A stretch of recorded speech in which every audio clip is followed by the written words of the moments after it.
Assalamualaikum warahmatullahi wabarakatuh. Warahmatullahi wabarakatuh. Perkenalkan, saya Rezaldi Ermandra Pohan, 16 tahun. Dan saya Naila Ika Fazlin, 16 tahun. Kami calon duta pelajar Sadar Hukum Kabupaten Aceh Singkil tahun 2021. Perwakilan dari SMA Negeri 1 Singkawang. Bangsa yang bermartabat, pribadi yang berkarakter, tangguh, cerdas, dan taat hukum. Cukup, terima kasih. Selanjutnya, silakan menyampaikan pandangan serta gagasan terhadap upaya penguatan kapasitas serta peran lembaga kejaksaan. Waktunya 3 menit, dimulai dari sekarang. Baik, terima kasih. Menurut pandangan saya, mengenai kesadaran hukum di masyarakat Aceh Singkil pada saat ini masih kurang maksimal. Dikarenakan kesadaran hukum itu berkaitan erat dengan masalah budaya yang berupa nilai-nilai, pandangan-pandangan, dan sikap-sikap yang mempengaruhi kerjanya hukum. Kesadaran hukum adalah kesadaran mengenai hukum yang mendorong kedamaian, ketentraman, dan mendorong Indonesia juga menjadi negara yang taat hukum. Faktor penyebab kurangnya kesadaran di masyarakat itu ada 3. 1. Kaidah hukum, seperangkat peraturan undang-undang yang dibuat oleh lembaga yang masih belum bisa memperlihatkan perlindungan ke masyarakat. Kedua, masyarakat merasa hukum di Indonesia belum bisa memberi jaminan terhadap mereka. Ketiga, aparat penegak hukum sebagai pelaksana hukum itu sendiri juga belum bisa benar-benar menerapkan peraturan yang telah diterapkan. Kesadaran hukum masyarakat di Aceh Singkil, khususnya pada generasi muda, masih belum maksimal. Hal ini disebabkan generasi muda masih sering melakukan tindakan-tindakan hukum seperti tindakan anarkis, bullying, tawuran, dan lain-lain. Maka dari itu perlu ditanamkan kesadaran hukum pada generasi muda agar menciptakan generasi muda yang berkarakter, disiplin, dan taat hukum. Untuk menciptakan hal tersebut tidak dapat dilakukan oleh salah satu pihak saja, namun perlu adanya kerjasama dari masyarakat maupun lembaga-lembaga penegak hukum seperti kejaksaan. Kejaksaan memiliki peran penting dalam menanamkan kesadaran hukum pada masyarakat. Menurut Undang-Undang Nomor 16 Tahun 2004, kejaksaan memiliki peran, yakni menegakkan supremasi hukum, menjaga kepentingan umum, menegakkan hak asasi manusia, serta pemberantasan korupsi dan nepotisme, sehingga tercipta perlindungan dan penegakan hukum di Indonesia. Let's unite to advance the country. Sekian, terima kasih.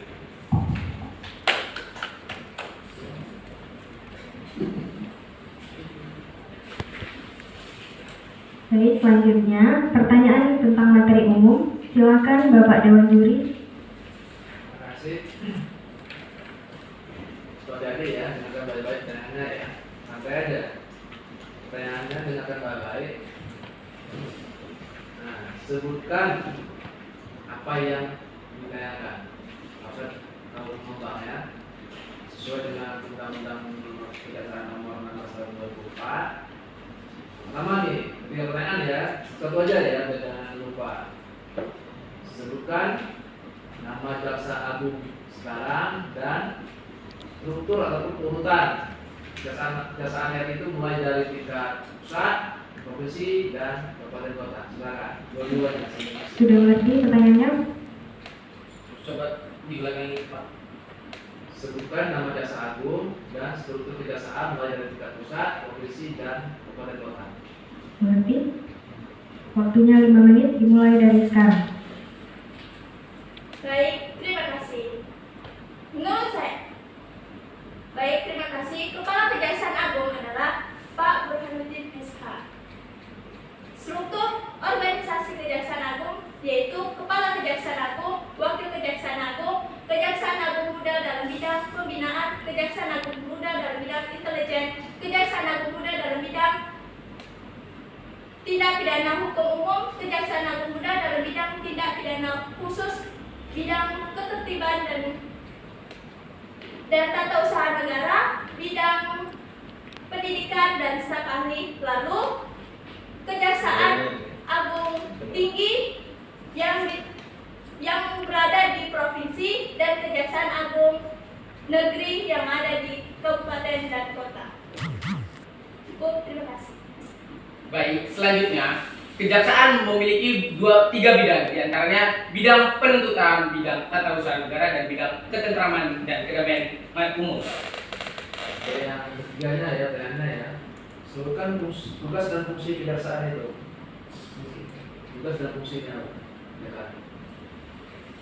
Baik, terima kasih. Kami akan Menjawab pertanyaan dari Dewan Juri.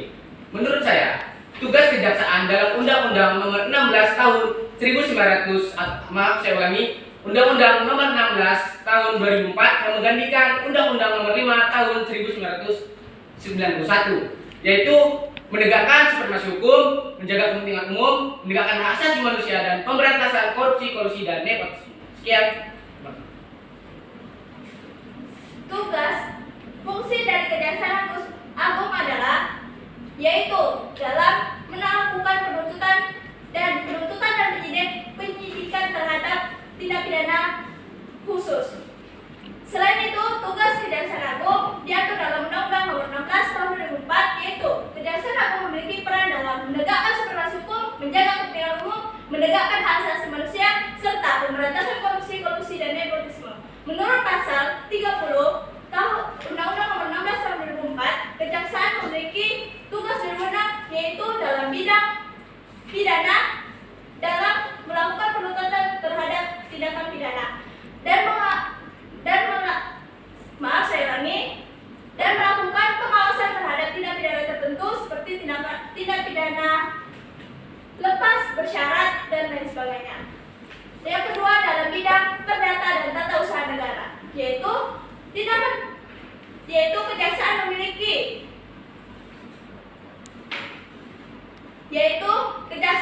kuasa khusus di dalam maupun di luar peradilan untuk dan atas nama negara maupun kementerian.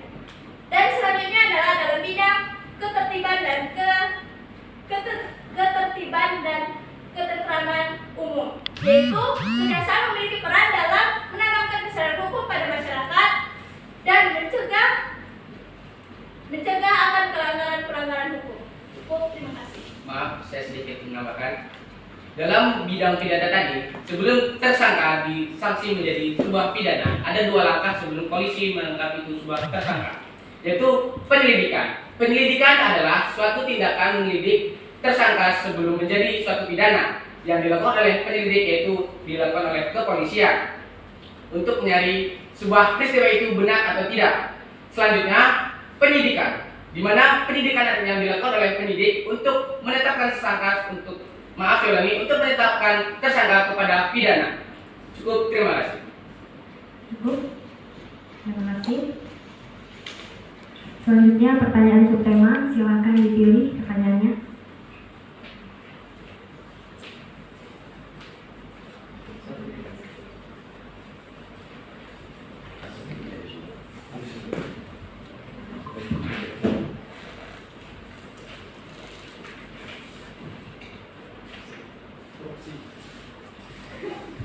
Silakan kepada juri 2, pertanyaan tentang korupsi.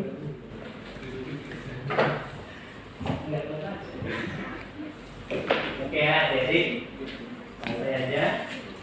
Pahami dulu pertanyaannya, ya, biar kalian itu tidak melebar kemana-mana. Oke. Kalian tahu undang-undang korupsi nomor berapa? Nomor berapa? Undang-Undang Nomor 31 Tahun 1999 dan digantikan oleh Undang-Undang Nomor 20 Tahun 2001. Betul? Betul. Tentang apa itu? Tentang tindak pidana korupsi. Kita masuk pertanyaannya. Dalam tindak pidana yang ada di Indonesia, ada beberapa tindak pidana yang masuk dalam beberapa kategori, termasuk korupsi ini. Korupsi ini masuk dalam kategori extraordinary crime, yaitu kejahatan yang luar biasa. Oke. Kenapa sih korupsi ini dikategorikan sebagai kejahatan yang luar biasa? Apa sebabnya? Mengerti pertanyaannya? Bisa diulang. Korupsi dikategorikan sebagai kejahatan yang luar biasa. Kenapa korupsi ini dikategorikan sebagai kejahatan yang luar biasa? Sudah mengerti? Apa sebabnya? Sudah mengerti? Waktunya 5 menit, dimulai dari sekarang. Baik, terima kasih. Saya akan mencoba menjawab pertanyaan dari Dewan Juri. Mengapa korupsi itu sangat merupakan pelanggaran yang sangat berat? Karena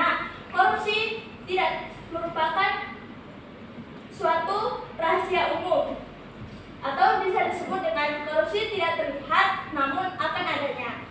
Korupsi di Indonesia itu sangat besar. Indonesia, menurut yang saya baca, Indonesia termasuk peringkat ketiga dalam korupsi di Asia, yaitu 30% dari Indonesia melakukan korupsi. Korupsi, mengapa di Indonesia adanya korupsi? Karena kurang tegasnya penegak aparat.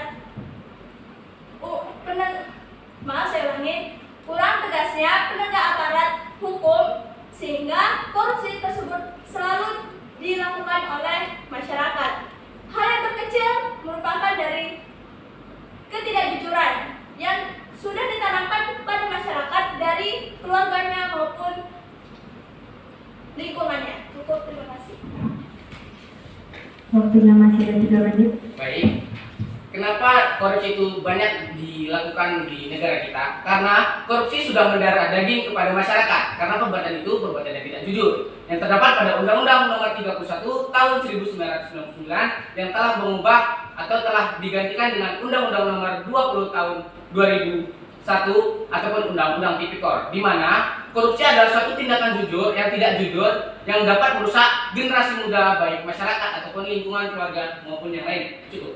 Terima kasih. Allahu Akbar, Allah